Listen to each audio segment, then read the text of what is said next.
Assalamualaikum warahmatullahi wabarakatuh. Halo adik-adik, bertemu lagi dengan saya Sindila Ayu Febrianti. Nah, pada video pembelajaran kali ini kita akan belajar mengenai pelajaran bahasa Indonesia. Nah, adik-adik, pada pembelajaran bahasa Indonesia kali ini kita akan belajar mengenai teks eksplanasi. Nah, yang pertama, kita akan belajar mengenai apa pengertian dari teks eksplanasi. Nah, pengertian dari teks eksplanasi adalah dapat dilihat di sini ya. Teks eksplanasi merupakan suatu teks yang berisikan tentang mengapa dan bagaimana.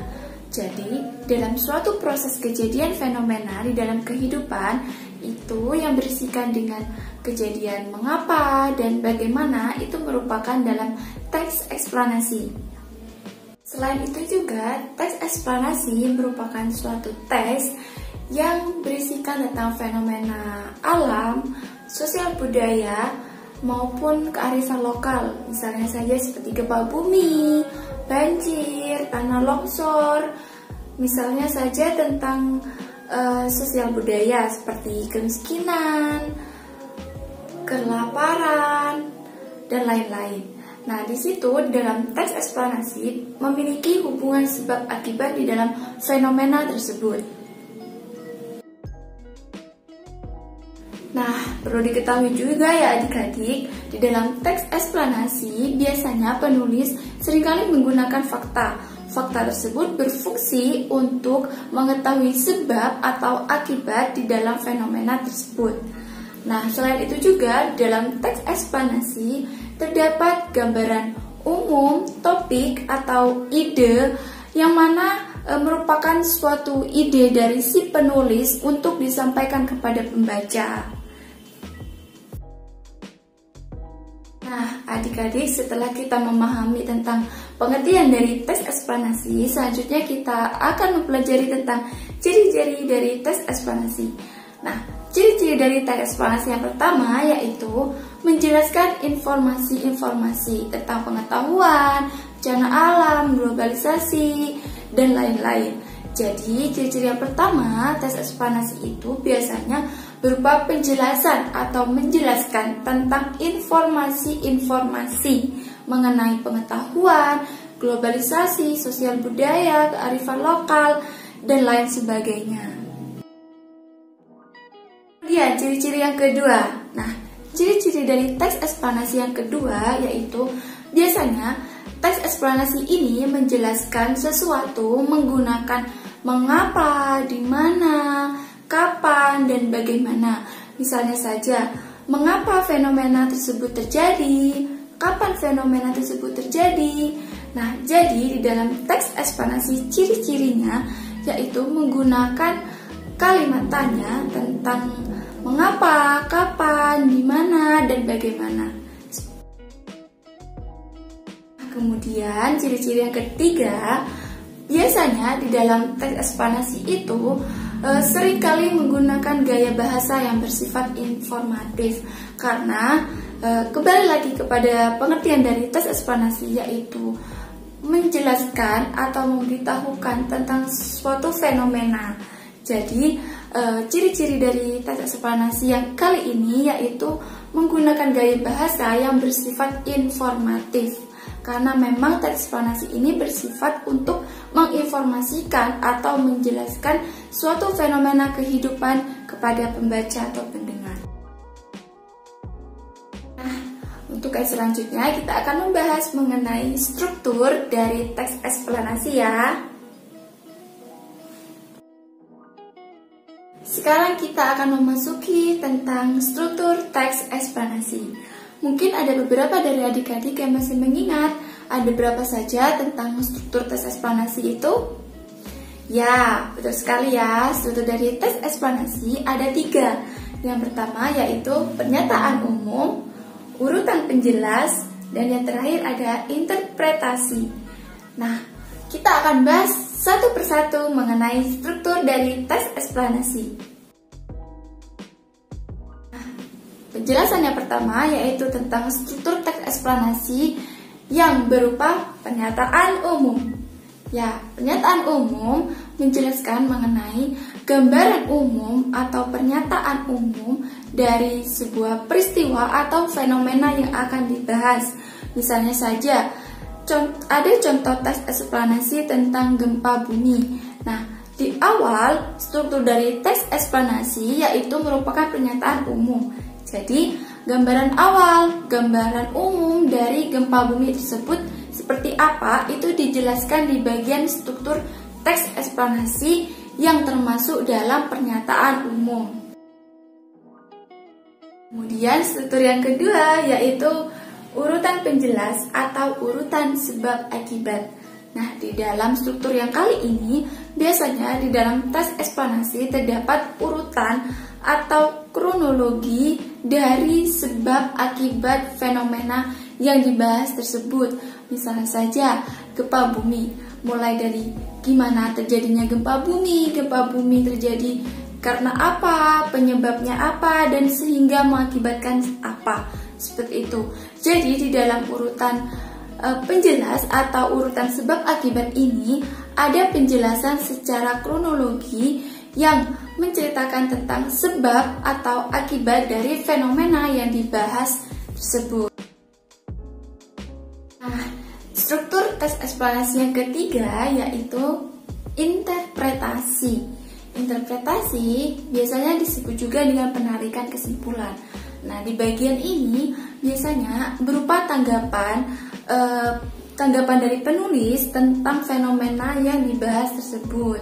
Jadi biasanya interpretasi ini seperti kesimpulan yang mana berada di bawah, di paragraf bawah dalam teks fenomena yang dibahas.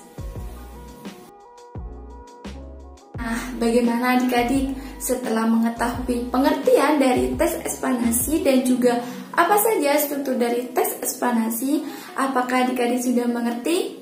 Jika sudah mengerti, yuk kita belajar lebih mendalam lagi mengenai teks eksplanasi, yaitu tentang kaidah kebahasaan dalam teks eksplanasi. Nanti kita akan bahas secara rinci dan juga detail untuk membahas tentang kaidah kebahasaan yang ada di dalam teks eksplanasi. Adik-adik, sekarang kita akan membahas satu persatu mengenai kaidah kebahasaan teks eksplanasi. Yang pertama yaitu konjungsi kronologis. Mungkin adik-adik sudah tidak asing lagi. Apa itu konjungsi kronologis? Ya, kita akan bahas secara detail dan mendalam ya mengenai konjungsi kronologis. Nah, yang pertama yaitu konjungsi kronologis. Pengertian dari konjungsi kronologis adalah kata hubung yang berhubungan dengan waktu.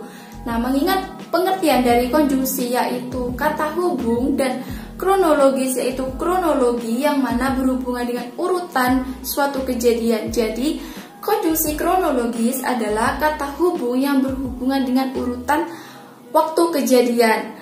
Jadi, ada beberapa contoh dari konjungsi kronologis, yaitu yang pertama, ada kemudian, lalu, setelah itu, dan pada akhirnya. Nah, kata-kata tersebut merupakan konjungsi dari konjungsi kronologis yang mana di dalam teks eksplanasi biasanya seringkali dijumpai kata-kata penghubung seperti itu. Misalnya, setelah ada beberapa kalimat, kemudian ada kata lalu, ada kata kemudian, pada akhirnya, setelah itu.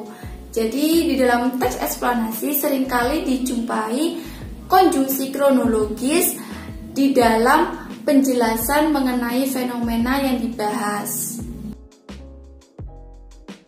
Kemudian kaidah kebahasaan yang kedua yaitu ada konjungsi kausalitas.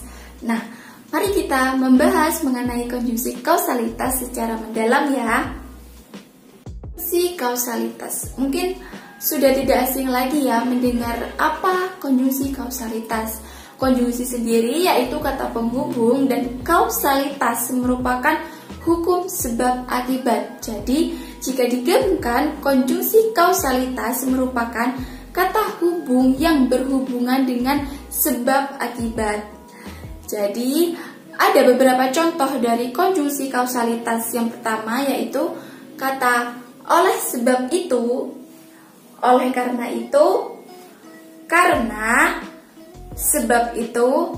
Nah, jadi di dalam konjungsi kausalitas ini menjelaskan tentang sebab dan akibat. Jadi ada kata penghubung yang berbunyi oleh karena itu, oleh sebab itu, karena, sebab itu. Nah, semuanya merupakan konjungsi kausalitas. Di dalam teks eksplanasi banyak sekali ditemukan konjungsi kausalitas seperti yang dicontohkan sebelumnya. Nah, kemudian adik-adik, sekarang kaidah kebahasaan teks eksplanasi yang ketiga, yaitu merujuk kepada kata benda. Pada kaidah kebahasaan ini, di dalam teks eksplanasi seringkali menggunakan kata benda yang merujuk pada fenomena atau kejadian. Nah, maksudnya di sini adalah teks eksplanasi banyak sekali menggunakan kata benda yang merujuk pada fenomena yang dibahas. Jadi, teks eksplanasi itu bukan merupakan sesuatu yang menjelaskan tentang human atau orang. Jadi, teks eksplanasi menceritakan tentang suatu fenomena atau kejadian alam atau sosial budaya. Nah, di situ biasanya merupakan kata benda yang merujuk kepada fenomena tersebut. Misalnya, gempa bumi, banjir, kemiskinan, kelaparan, globalisasi, dan lain-lain. Selanjutnya adik-adik, ada kaidah kebahasaan dari teks eksplanasi yang keempat, yaitu sering dijumpai kata istilah. Di sini, kata istilah atau peristilahan banyak sekali dijumpai di dalam teks eksplanasi. Misalnya saja, di dalam teks eksplanasi tentang gempa bumi seringkali ada kata istilah gempa vulkanik, gempa tektonik, dan sebagainya. Nah, jadi di dalam teks eksplanasi seringkali dijumpai istilah-istilah ilmiah yang mendukung penjelasan fenomena tersebut. Kemudian adik-adik, di dalam teks eksplanasi ada kaidah kebahasaan yang kelima, yaitu seringkali dijumpai kata kerja pasif. Kata kerja pasif merupakan kata kerja yang mana pelaku atau subjek dikenai tindakan. Dan juga kata kerja pasif ini seringkali diberi imbuhan ter dan juga di. Contohnya, dipukul, terpukul, seperti itu. Jadi kata kerja pasif ini subjek atau pelaku yang dikenai tindakan. Dan banyak sekali di dalam teks eksplanasi ditemui kata kerja pasif. Nah, kaidah kebahasaan yang terakhir yang keenam yaitu harus menggunakan kata baku. Selanjutnya yaitu harus menggunakan kata baku. Nah, kata baku di sini merupakan suatu kata yang sesuai dengan ejaan Kamus Besar Bahasa Indonesia. Jadi, di dalam teks eksplanasi itu harus menggunakan kata-kata baku. Tidak boleh ada kata non baku atau tidak baku, seperti itu. Nah, bagaimana adik-adik? Sudah paham belum?